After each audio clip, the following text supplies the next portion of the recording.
Astyanax, return to the age of myths and magic, demons and dragons.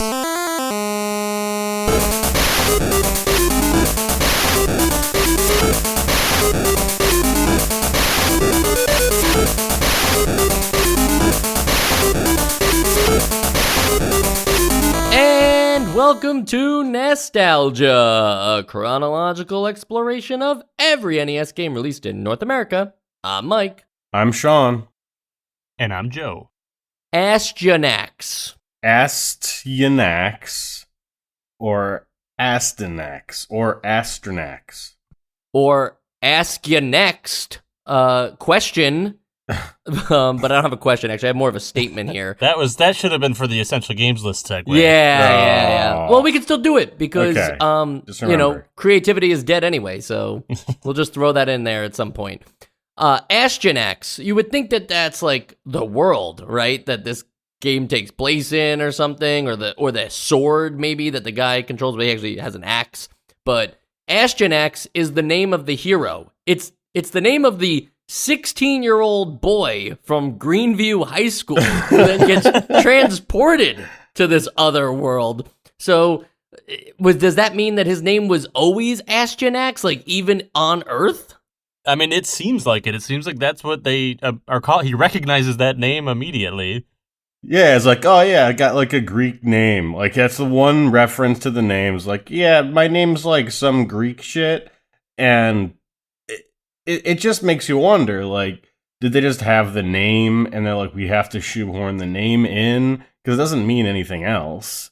Like, why wasn't it just like Gary's World? Yeah, but this game doesn't really like seem to revolve around Greek mythology or anything any other way. Astyanax is, he's a 16-year-old student from Earth, presumably. I mean, they don't say Earth out loud, I think, but No, that's implied, Greenview, Venus.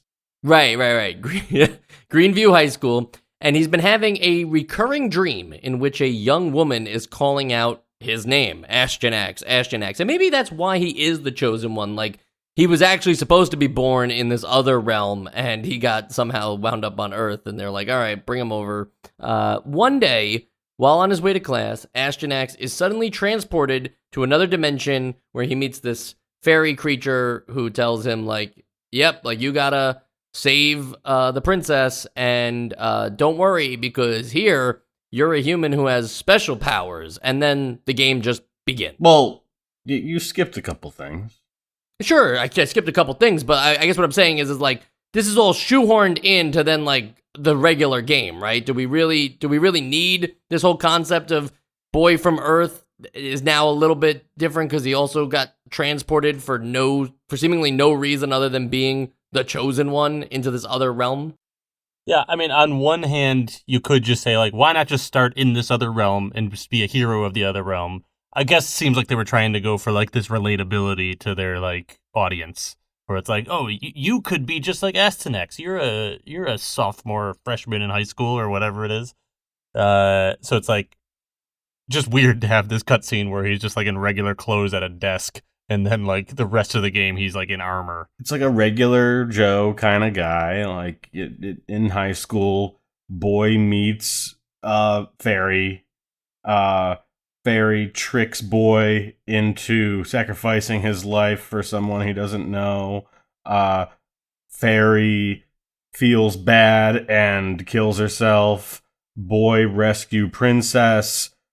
Princess invite boy to party. Boy not happy, boy want to go home, and then boy meet girl. That's exactly, yeah, it's like that, it's like Boy Meets World. It is. Just the slightly few extra steps. But Mike, you don't like that the story exists at all. Well, would you be surprised if I told you that the arcade version didn't have any of this? I wouldn't, but I'm also, like, just surprised as to, like, after every level, you get a little bit of this ridiculous, dumb story, and I'm here for it. Yeah, I kind of like it too. I mean, it's not a good story, but it keeps me invested. Like, oh, I want to kill that purple skeleton guy. Yeah, the purple skeleton guy is kind of the worst. Yeah, it sucks. But you know who? All right, just to get into a little nitty gritty of the story here. You know what also sort of sucks is this fairy, Cutie. kind of like you alluded to, Cutie is her name. She summons you here. You end up in this other world, and she's like, "Yeah, you're the chosen one, and you have to save the world." And he's like, "Oh, I don't want to do it." And she's like, "Oh, sorry, like that's the only way to get back to your world. I didn't like you're stuck here now." And then she's like, "Well, actually, you have no choice." So it's just like, wow, that's a shitty thing to do. And then it turns out that you have to die. So she knew this all along. She's kind of the worst. It is weird, though, that the game chose that route, right? Of like the player character being the kind of person who would be like, nah, I don't wanna. Send me back to high school. Well, the reluctant hero. It's just like the most literal interpretation of a reluctant hero. He basically says, I'm reluctant to be the hero.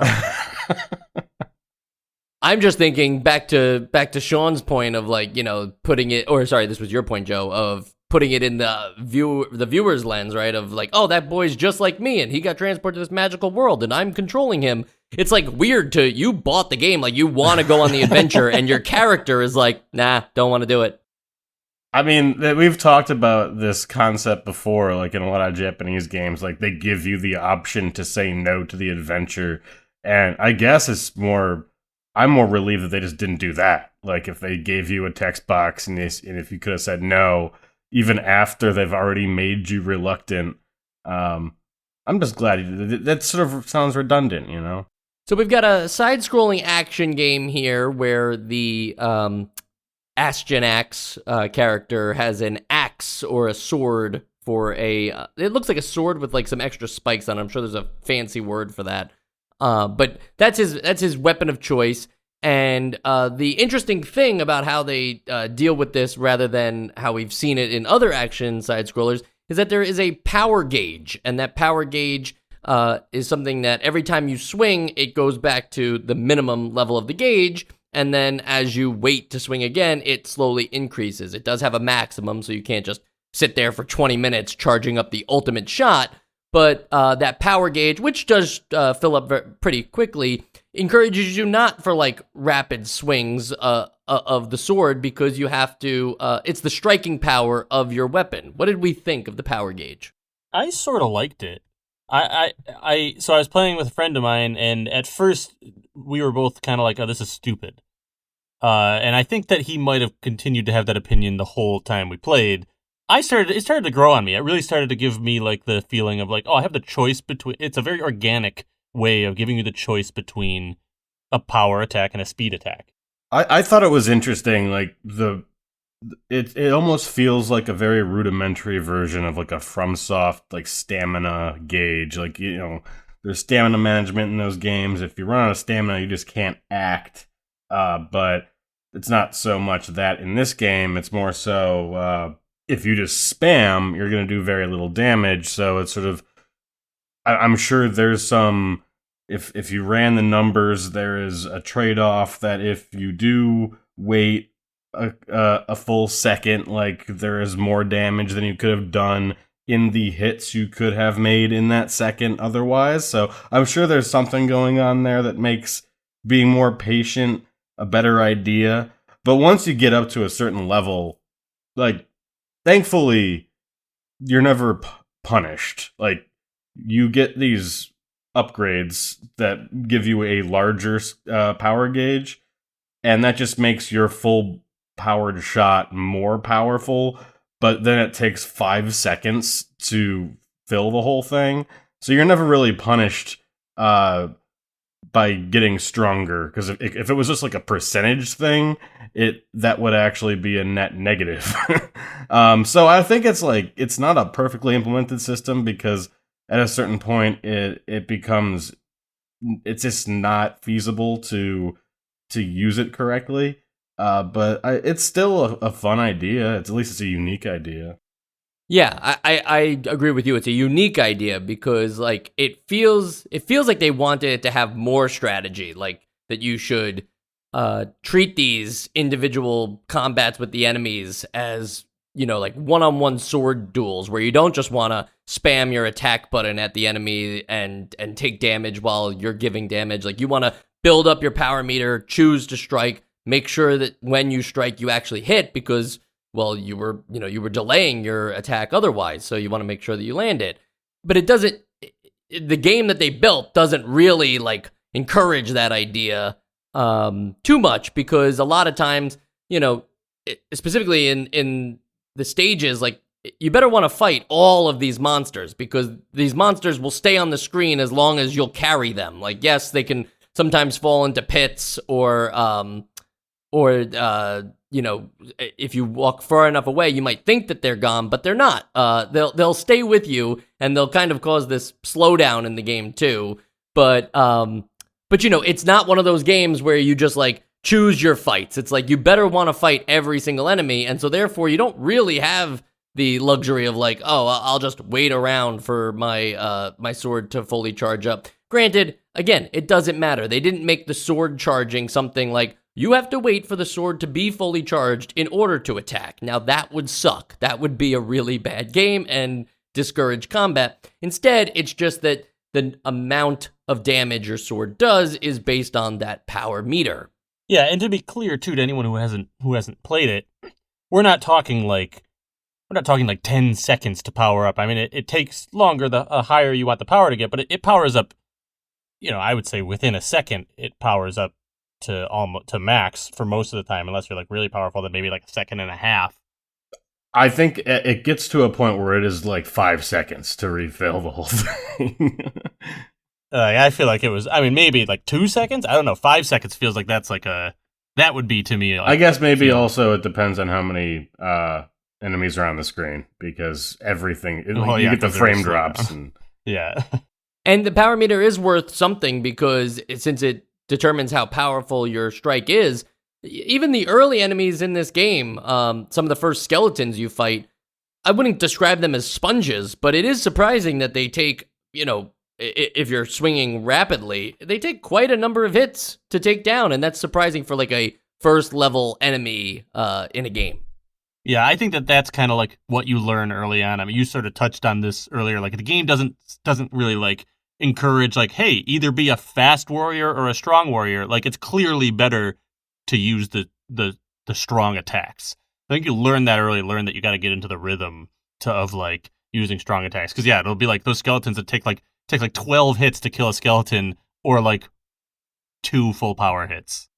Well, there's also, it's definitely better to be a power hitter when you're surrounded by enemies, but if you've only got 1 or 2 on the screen, you're kind of balancing whether you want to like just stun lock and do it that way, kind of protect yourself with the enemy being stunned.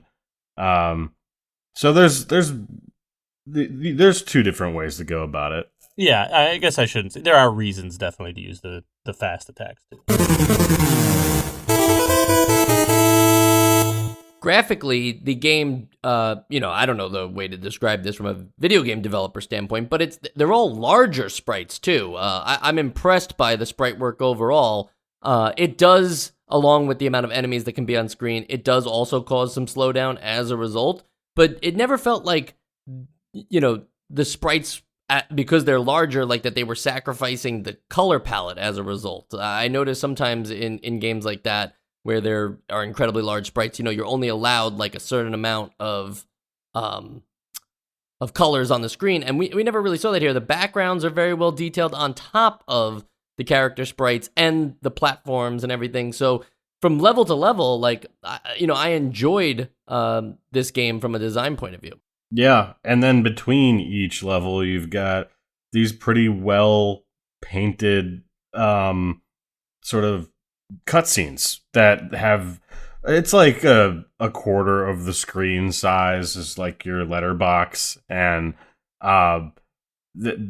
each one is unique. You get the same angles once in a while, but they are ostensibly unique screenshots pretty much of this story taking place. So there's always something interesting to look at in this game.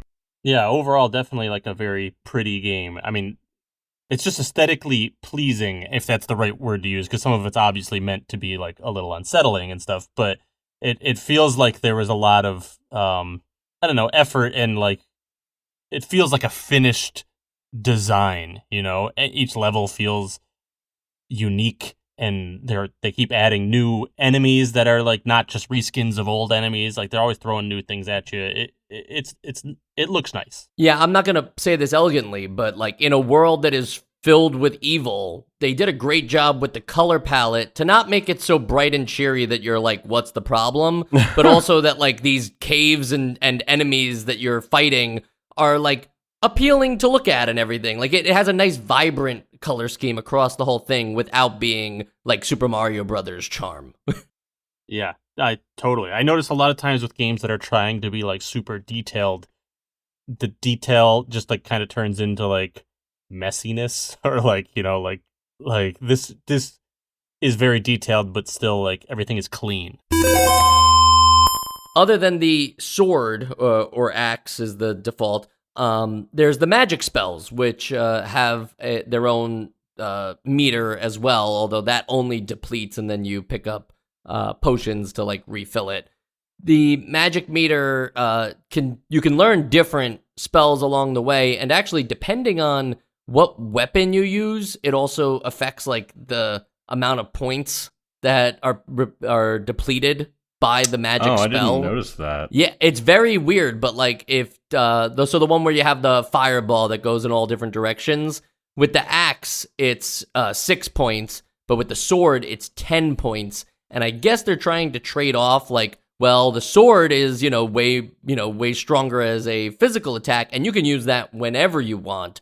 So therefore we have to make the fireballs more costly. And I think that's a really cool trade-off too for magic and physical, because we haven't really seen that in games. Usually you just get stronger spells and stronger weapons as the game goes on, right? And your older weapons kind of become useless. But even at any point in this game, the spear, which is the weakest physical item, might have a play if you want to use more magic against the bosses specifically, which would be like the optimal time to use them anyway, because they do a good amount of damage. Yeah, I didn't actually realize that was how that worked. I was actually my whole playthrough very confused. It's like, how come sometimes it's taking down 10 of my MP, and sometimes it's like half, and sometimes it's like a third. So that was frustrating. But now that I understand that, I like that. I feel like that's kind of a cool way of like giving you like the option between like, do you want to be more of a warrior or a wizard, and giving you the option to switch between it. Neither. I'm an Astyanax. That's right. A Greek myth. I said it was potions that refill your magic, but that is only how you refill your life points. It is Cutie, the fairy, that will come and restore your magic if you're low on it, I believe. Interesting. Yeah, you get the choice to change your weapon or restore your magic. Yeah, which also makes magic, again, something that you really want to consider using. Like, I think it's almost, correct me if I'm wrong, Joe, you played through the game almost to the end, or you beat it? I finished it, yeah. It's magic is not something, unless you're in a really tight bind, it's not something you want to use against the traditional enemies. No, I mean, it's nice to use it against traditional enemies, but you really do want to save it for... Well, I'll say you want to save it for the... There's like end-level bosses, and then there's like... Yeah, it's like a mini-boss and then the level boss. Yeah, and not every level has the like giant boss at the end. So like sometimes I would use it... There are certain enemy types that would just really get annoying, like those floating jellyfish things, that like I'm just like, all right, I'm just going to use magic here. I should have used Time Stop. I'll admit that I used every spell once to test it out, and then I pretty much exclusively used the fireball for the rest of my playthrough. Time Stop might have been useful if I used it more too, but yeah, I'll say that like I used magic once in a while if I absolutely had to, if I was getting totally stuck somewhere, but I really tried to save it for those big major bosses. Since you just mentioned the bosses and those mid-bosses too, I think one of the most surprising things early on in this game is when you get to that first mid-boss and realize that it's only the mid-boss. It's a very detailed and somewhat challenging fight for so early in the game, and then to defeat it and immediately go into a boss that kind of has like two forms as well. It sets the stage for what kind of game you're going to be playing here. Yeah, these bosses are pretty spooky too. Like the designs are nice, and they make my eyes unhappy in a good way. And they at least have something going on that like a pattern to recognize and to take advantage of and to exploit if you just have time stop. And I was a fan of these bosses. Yeah, they were all like very nicely like designed. I mean, I don't mean necessarily just aesthetic design. I think like the boss battles were well designed. Whereas I feel like sometimes we get battles where it's like, oh, this is an interesting thing, but an interesting like loop, but either just hit it or it just kills you, and there's like really nothing you can do. This, I felt like every time I could like pretty fairly figure out how to beat it, like figure out a pattern, and it was tough, but it was not like, it didn't feel that unfair version of Nintendo Hard, which I just think is a testament to the design. I think it's because the enemies, the bosses have a pretty telegraphed move that can be challenging to avoid, so you still have to work on dodging their attacks because their attacks are, more dangerous and therefore will deplete your life faster. But, because they're telegraphed and you can prepare for them, it has that whole, like, Mega Man style boss fight to it. But also, there's something interesting about each boss where they are colored in a specific way that is communicated almost immediately to the player that this is the weak spot, and it's not like red or doesn't have like a target around it. It is like this pink shade or whatever.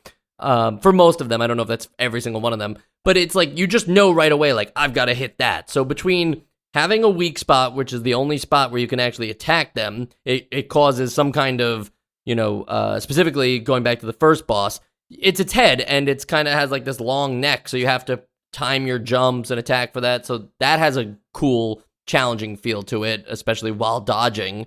And then there's also like the whole component of, well, as long as I learn the boss's pattern, I can deal with it. So it's kind of satisfying to learn the beast and then take it down in a way that isn't going to like first, you're totally caught off guard and you die right away and you have to restart the whole level. And it's like, wait, what happened? Like, I got to learn this thing. It's like you're learning it in the very first playthrough of the boss. So what about, like, the stage design itself? Sometimes the levels get pretty vertical. I noticed at least a few times where enemy placement on these vertical stages was a little, like, suboptimal for what I wanted, because it's like you have to jump and strike at the enemy that's on the platform you want to get to, and then you can clear that platform. They're kind of like in your way in an obtuse way that makes it so that you either take the damage or have to continue to strike from a distance, come back, strike from a distance, come back, get that new platform, and then continue to move up.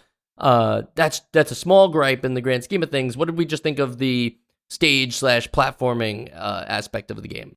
I think most of what makes the game stand out at all, and it's not really stand out, what makes this game different in any way is because it's so zoomed in.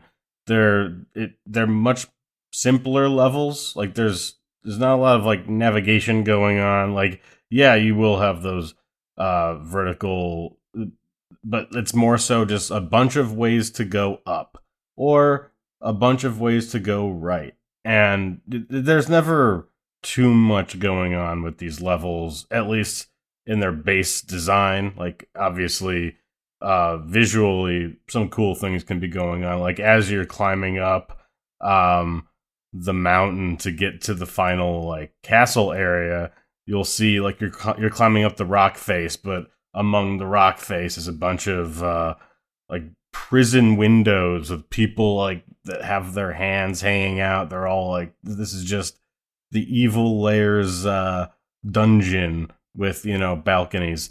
So some cool things happen visually. I wouldn't say too much is going on structurally. Yeah, I kind of wish that like those guys were it wouldn't make sense because they're clearly in like jail cells or whatever, but I wish they were like grabbing out at you and like they did damage or something, or like the environments were a little more interactive. I know what you're saying, Sean, where it's kind of like, yeah, every level has a different look to it, and so in some you're in like a cavern and you got to jump over the cavern platforms, but then in other ones you're in the castle and it's like you got to jump over the castle platforms. There's no like, oh, in this stage if you stay too long on something, it collapses, or in this stage, like it fire spits out from the floor, and you have to make sure you don't get hit by those fireballs.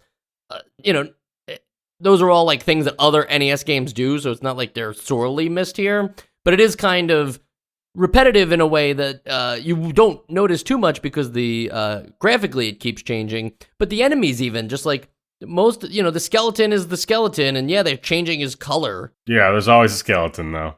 It's like, do something with the skeleton. Give him like another weapon that does something different. Give him a top hat. There you go. Make him really spooky. Yeah.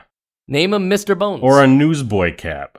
The designs of the level in a vacuum was fine. It didn't do anything like crazy. I mean, I think there were a couple times where there's like, there's pits or there's like conveyor belts or whatever, but like nothing that crazy. But like, I think it worked perfectly fine for this game. I mean, it's just a kind of like Castlevania-ish feel. What I think was the biggest offense of it is how they worked with some of these enemy placements, like you mentioned, Mike. Like, there are some times where like an enemy appears as you're jumping onto the platform and it's too late to not get hit. So you do have to be like cautious about that. And you learn to be cautious. And it's not even close to the worst offender of this, but we've had this talk about like enemies that just constantly spawn. Yeah. And this game doesn't exactly do that, but like sometimes it does. If you're standing in a certain spot and you kill an enemy, it'll spawn more. It's a little too liberal with the like patterns of flying enemies that will just come out of nowhere. It's constant. It's near constant in addition to the ground-based enemies. Right. But like that being said, it's nowhere near like, what was it, the Karate Kid 2 or whatever that was like unplayable. It was just like a thing that I wish they had done a little better, because it clearly is that these enemies are placed in intentional specific places. It's just that they respawn in like a weird way that like makes it feel infinite in some instances. And I think Astyanax, sure, let's go with that. I think overall, like he's a little slow, and again that has to do with the size. But the enemies, especially those like jellyfish looking things that are green with the eyeball, only those who played the game would have any freaking idea what I'm talking about. But like those guys move pretty fast, and again they're the kind of enemy that like travel all you want, like they're staying on the screen and you're stuck with them until you kill them. They're not that hard to kill. It's not the end of the world or anything. But in a game where like, hearts are to be preserved, magic is to be saved for the boss fights, like these kinds of characters that move just at a little bit too much of an advantage do also break up the flow of the game in a weird way where I found myself a few times just having to like either use my magic there and just hope for the best later on, which is fine if you learn the boss patterns, or the kind of thing where it's like you're trying to move forward and these guys just stay in your way. And like I said, the game really wants you to fight every last enemy that you encounter on the screen. Or it will crash your system. Not yes, really. But the slowdown is intense. Yeah, it becomes almost unplayable. The slowdown reminds me of Gradius's slowdown too. And that's funny because in Gradius's slowdown, it's beneficial to you. Yeah. Here, it's kind of like I couldn't decide if it was helping me like think more, or the resulting slowdown was like, wait a minute, there's just too many enemies on the screen. I'm kind of stuck. I definitely 100% noticed the slowdown, but I never thought it never actually like bothered me, other than like, oh, that sucks that it's slowing down. But it never like bothered me on a gameplay level. I feel like it never felt unplayable to me, I guess I'll say. Yeah, no, I don't think, again, that's what I'm saying, is I don't think it doesn't give you an advantage or a disadvantage necessarily. It just makes you aware of it in a way that is a little jarring, right? Like, it's the same way when you have 60 FPS games drop in specific locations, because there's too much being rendered nowadays, and it's like, this whole game was going great, and then I think Breath of the Wild had, like, when you were in the Master Sword area, and you were trying to pull out the Master Sword, like, in that field for whatever reason, the game would just drop to like 12 frames per second, and you were just really enjoying and vibing in this world, and now it's like, what the heck is going on? So did you vibe with this world? Sean, you seemed like the biggest fan of the plot. I mean, I appreciated that there was one. I have to imagine, well, I guess you already said that this isn't the original story. This is just whatever they did to try and sell to kids. But I I think that the art is cool, and the fact that the places have goofy names. I think there's a level that just called like Bent or something. I can't quite remember. Yeah. And I think that that's some kind of world building. I don't know if it's good world building. I just like the attempt. And it's unobtrusive enough. Aside from, because you can skip the cutscenes, you don't need to watch them. I think. I might need to be fact checked on that, but I'm pretty sure I pressed start and it stopped. Why would you want to skip these cutscenes? Sounds like you wanted to.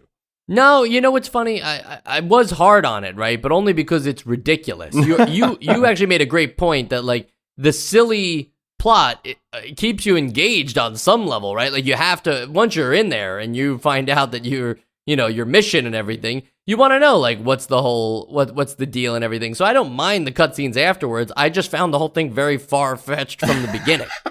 Yeah, I mean that's what makes it fun to me. Like this plot is so stupid. Wait, this guy gets sucked into an alternate world. I don't know if I buy that. That's you, Mike. That's me. That's me a little bit, only because it's also like Greenview High School, like 16-year-old boy from Earth. It's like I not the arcade version is a worse offender because it's just so generic that it's bad, right? It's like nobody wants to play one where it's like you're a guy named Roche who has a divine revelation from God and granted the mythical fire axe, and therefore you can go to the castle of Algerine. It's like those things don't mean anything to people either. So yeah, I get the whole like boy from high school transported to another world. I'm not saying like obviously now that's cliche. Probably even then it was cliche in 1990, but like I get the appeal. It's just that it's not, for me, it's not enhancing the game for me. It actually is deconstructing its own story.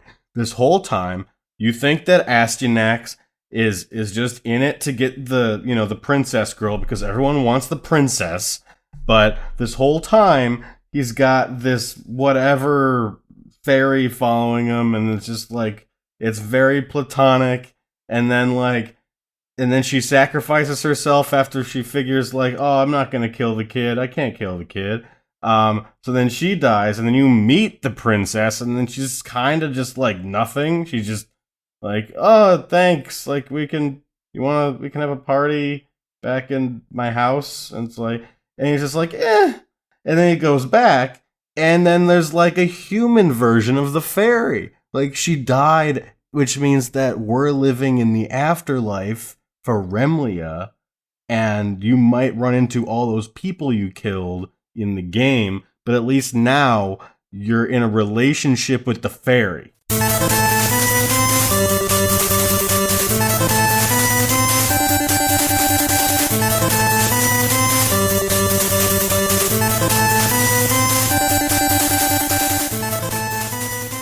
Joe, you beat the entire game, so not asking for your essential games list vote or anything like that. But as a beginning to end game, first off, how long was it? Did it feel considerably long, or did it feel like the kind of thing you could beat in an afternoon? And two, like what's the journey, the progression like there? It felt like, okay, here's one thing that I wish that it had was maybe a checkpoint before the boss, because where the length comes from is like dying at the boss and having to redo the whole level to get to the boss, so you can just get a little more data on like what you should be doing to fight the boss, then dying again to beat the whole level. Like, it takes a lot of tries to like kind of figure out, oh, okay, this is how I can beat the boss. So I would like a checkpoint before the boss. I mean, I'd say it took us about 2.5, 3 hours. Maybe I'll leave it vague whether or not there was any cheating involved as far as, but it was, any cheating that would have maybe happened if it had would have been like maybe a save state before a boss, but never in the middle of a boss. Especially because at the end of the game, there's sort of all those mid bosses that you've run into, that you get like a boss rush at the end with all those, and that's hard. It's a very attainable goal to beat this game. There's a lot of games on the NES that I feel like you have to just be really good at NES games and have a lot of time and like be very interested in it and like be really skilled to beat it. This one I just felt like okay, it's tough, but I can do it, like, and that's refreshing for my like video game brain that's used to playing games in, the early 2000s and stuff like that, where it's like things are a lot easier. So that was nice. And what was your second part of the question? Just the progression. Did it feel like were you just completing stages and getting to the end of the game, or did it feel like the game was evolving as you went deeper and deeper?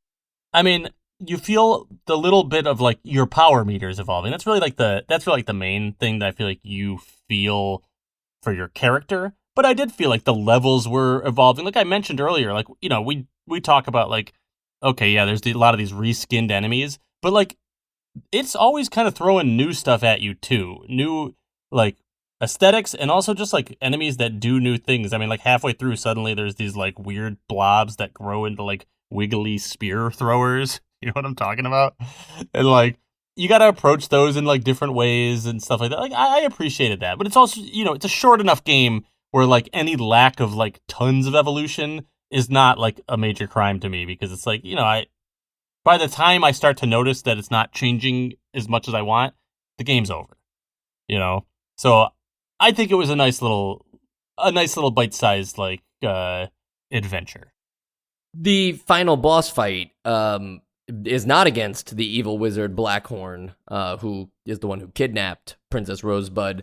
It's against a dragon. And I wonder, so, in most video games, right, like the evil wizard would then like transform into the dragon and you'd fight him as the dragon. I'm thinking like a la Dragon Warrior, where it was you fought the final boss and then he turned into a dragon. Here we just are fighting like his pet dragon at the end is what I kind of got from it. But maybe the dragon was actually behind it all. Like the evil wizard Blackhorn was resurrecting this dragon who's actually like the supreme leader of it all. Joe, any as somebody who beat the game, any thoughts on that? I mean, I don't know if I got any. Like, I guess I just assumed that he transformed into the dragon, but yeah, there's no. It's just like you fight him for a second, and then it's like, you're fighting a dragon. I guess it's like completely up to your imagination what happened there. It's kind of like, oh, there was a door, and like the door was rattling during the fight, and then the door breaks open, but there isn't like a cutscene for that. It just sort of cuts to black, and then there's the dragon that actually kind of looks like it's just like chicken strutting at you back and forth. It's the way they animated the dragon. It's you can't really take it seriously. But it sort of looks like Bahamut to me. Yeah, like it's some Bahamut. But if Bahamut was animated as like a chicken, yeah, like a chicken, chicken Bahamut. Well, he's doing that pose, that like power pose thing where he sticks his chest out to assert dominance over you. But it's like, dude, your chest is the weak spot. Yeah, and that's the most obvious one in the game. It's literally glowing, and it's like a diamond. Yeah, so. But it closes sometimes. You gotta find your right opportunity. Joe, you were talking about there may or may not have been cheats involved. Just wondering, were they the official cheats of the game? Because there are a few. Oh.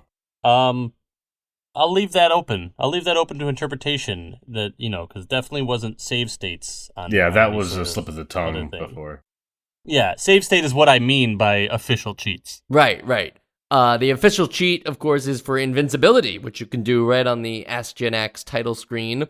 Hit up 4 times, then down, left, right, and up on controller 1. Now, that's funny because this is not a 2-player game, so it felt weird for the cheat website that I grabbed this from to specify controller 1, but I guess if you plug it into controller 2, it would not work. Does it tell you which NES to do it on? Yeah, it doesn't tell you which of your NESs. Right. And is that invincibility for the entire game? Yeah, if you did this right, Astyanax cannot take any physical damage for the entire game. He can still be affected by the enemy's magic spells, though.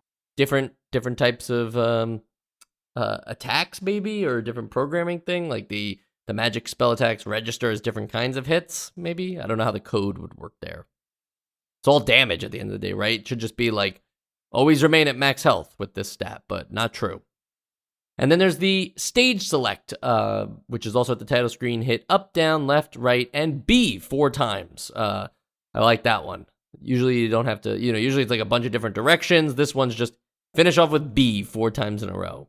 If you did this right, you'll see a stage select screen that lets you start at any level after the first one, which is a weird choice, right? Why can't I do the stage select and then just jump right into the first stage? You can only choose the second stage from there on out. He'll also start with a sword at full power, so it feels maybe like a debug thing. Maybe. I mean, but were we at a time where like cheats were supposed to just be debug tools and like that wasn't for public consumption? Like, No, I feel like it's like half and half, right? Like sometimes they accidentally get left in there, but like we're definitely at a time where cheat books are being code books are being published. Like how to win at NES games and stuff like that. But you won't find those in Nintendo games. I feel like very rarely have we seen a Nintendo game that has cheats. it's against the central tenets. It was in their code ever since 1889 when they were a card trading company. They were like, Yeah, there were no cheats in their cards either. yeah, they no, didn't and give to you this day they jokers. still don't let you count cards. They won't let you.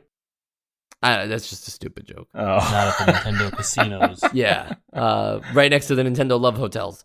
On the sequels and spin-off side, no sequels or spin-offs to report here, but just thought it was interesting to know that Astyanax had the whole Facebook thing. They dropped the for the NES. In arcades, it was the Astyanax. Wait, what? But that doesn't make that's sense. his name. Well, no, I mean, like this is if it's in the arcade, yeah.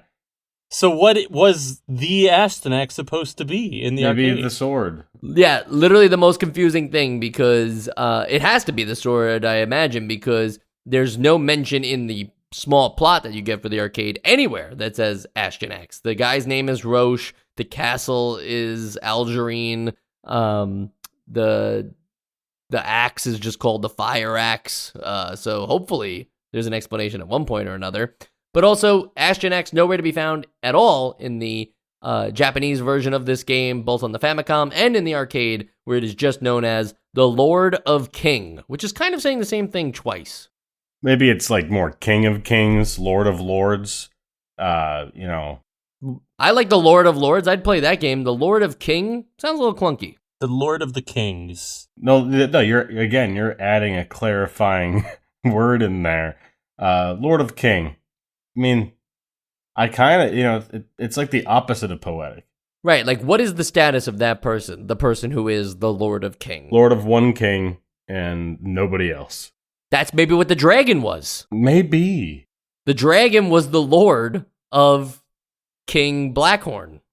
Yeah, I like this interpretation. For further interpretations on Astyanax, we are going to jump into our final segment, a little thing we call the Essential Games List. Astyanax, which before this episode I was calling Astyanax. I'm pretty sure you can hear that in the previous episode at the end when I always say what the next game we're going to play is for the few people that play along. Astyanax is a perfectly serviceable game. I think most people will have a good time with it. And I feel like, at the end of the day, I played this game on multiple systems, and the feel that I got from it wasn't something that made me want to throw this onto the Essential Games list. I just don't feel strongly like either way. It's definitely not a bad game, but I feel like level to level, it wasn't really evolving, and I was just kind of like, look, I know the guy has an axe, so it's easy to go to, like, Golden Axe or something like that. But, like, I guess I was hoping for, like, more focus on, like, fun combat with these weapons and the kind of enemies I would face. But ultimately, I just kept facing the same types of enemies over and over again and just dealing with, like, really not, like, I guess unimpressive platforming where it's like, yeah, it's never challenging and there aren't pits and stuff. But the only time you're ever going to fall into pits is because they placed an enemy in a really unfortunate spot and you're just in a bind. Otherwise, like, there's no tricky maneuvering in this game. So it's not really a platformer. It never really claimed to be a platformer either. And then on the action side, the action really only kicks up whenever you're in the boss fights or the more interesting enemy encounters. For the most part in this game,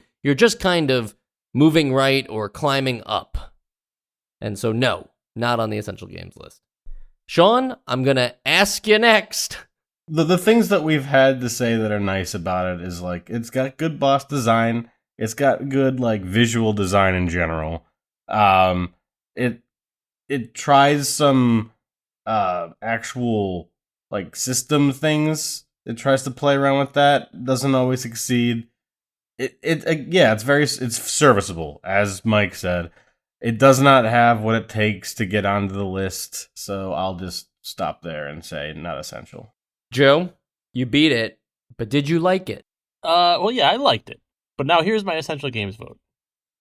When I was playing, I finished this last night, and this is kind of the conclusion I came to. Was like, this game, like I said, you can play it and it feels like attainable to beat it. And that already goes far. It's fun to play, but I also kind of walked away from it with the same feeling of like, it's fun and I don't have like a lot where I'm like, okay, this is a bad game. I don't have a lot that turns me against it, but is it up there enough to be on the essential games list? And I kind of came away from that with, no, not really. It doesn't really get me there. But here's the thing. During this recording, as I'm watching footage and I feel like defending a lot of things, I'm just like realizing like I kind of really liked this game more than like I realized at the time. So I don't know. Maybe this is just my weird fluctuating bar. It's definitely not a perfect game, but I thought it was really fun. And this isn't just because I know that my vote doesn't mean anything because I'm going third today. But like I did halfway through the episode decide, you know what? I think I am going to throw this an essential game vote. Wow. Even as I'm saying it, I'm not sure how I feel about it, but like I want to give it a little love. I like that you got nostalgic watching a YouTube video of a game that you beat earlier this week. Yeah, I beat last night. And I was like, you know what? I love that Those were game. the days. Yeah. Tuesday. You're going to get a photo memory on your iPhone of like you and Astyanax. That's fine. Joe, just so you know, you can always vote however the hell you feel like on the essential games list. And I always do. You always do, but I guess I'm just saying, just because it doesn't mean anything, is the time to put your your foot on the ground and say, no, you know what? You're all wrong. I can't think of, usually it's Sean who does that. Just looking at this list here, there's a bunch of only Sean voted essential. Really, I'm surprised. I feel like I had a lot because I feel like it's swayed to the Joe side of things recently. Yeah, I feel like I'm just like very forgiving on, or like maybe I'm like very like sometimes I overlook negatives because I just like had such a good time with them. I noticed that a lot of the time. Here's two Joe voted essential, almost back to back. Cobra Triangle and Strider, both great games. Kind of fall into this Astyanax thing though for me of like, serviceable, but not over the line. I've just learned about myself that I'm more of a follower than I am a leader. So I just go with whoever said one thing or the other before me. Yeah, if you go back through all the episodes, Sean has never voted different than the last person that voted. Yeah, that's definitely true. Also, Sean, you're definitely a leader because you were the first guy and the only guy to put DuckTales on the Essential Games list, and we all vetoed it. And then on the Best of 89 episode, we were all like, oh yeah, what the hell were we thinking? Yeah. I guess. It's a great game. You're right. So you have an opinion, and it's solid. And the listeners have an opinion, and they're solid. And if you want to talk to other listeners about their solid opinions, you can do that on our Discord, which is only available, unfortunately, this is the part you're going to hate, guys. It's available to Patreon members only, but you can get it for like $1. Cold, hard cash. Yeah, in fact, nothing's stopping you from just giving the $1, getting on the Discord, asking for everybody's phone numbers, and then just never talking to us on Discord ever again. I'm pretty sure that's what half the users are doing anyway. Just calling each other on actual phone calls. Yeah, landline. Yep. Next week we are playing Baseball Simulator 1000 or 1.000. You read that how you will. I'll get into this in the episode, but the reason why I think it's 1000 is because in baseball you say, oh yeah, that guy's batting like 300, right? Like his average. So yeah, that's what I figured it was going for. Nobody bats 1,000 in baseball ever. It's never happened, but presumably in a baseball simulator, you would want to. And then if you still want more nostalgia, as I mentioned on that Patreon, for $1 you can get access to the Discord. For $5, you still get access to the Discord too. Don't worry, it's not just for the people who pay $1. For $5, you can get access to Nostalgia Bites, where we are going to have this month's episode be Downtown Special. It's Kunio-kun's period drama Gather, everyone. Yes, that's the full title. It is the spiritual successor to River City Ransom, an Essential game. So you want to check out this one and be like, wait a minute, there's more River City Ransom-like games? I thought that was like the whole thing of what put it on the Essential Games list. Well, this one's only in Japan, and it's only on the Famicom, and technically it's only playable in Japanese, but we found some translations. Some of us did, at least. We'll talk about it in the episode.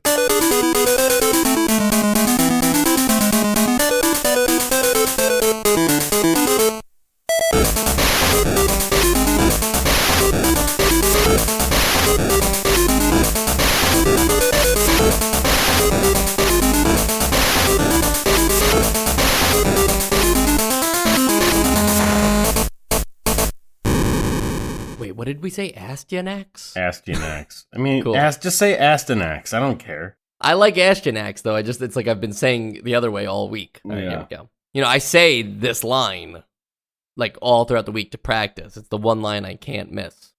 This is what you do every week? Yeah. Mm-hmm. Good. Oh, you didn't do the segue from earlier. I'm fucked. I don't even remember what it was. I don't either. I don't So I'm remember it ask- either, What am I yeah. going to ask you next? Oh, Or yeah, I'm something going to like that. ask you next. All right.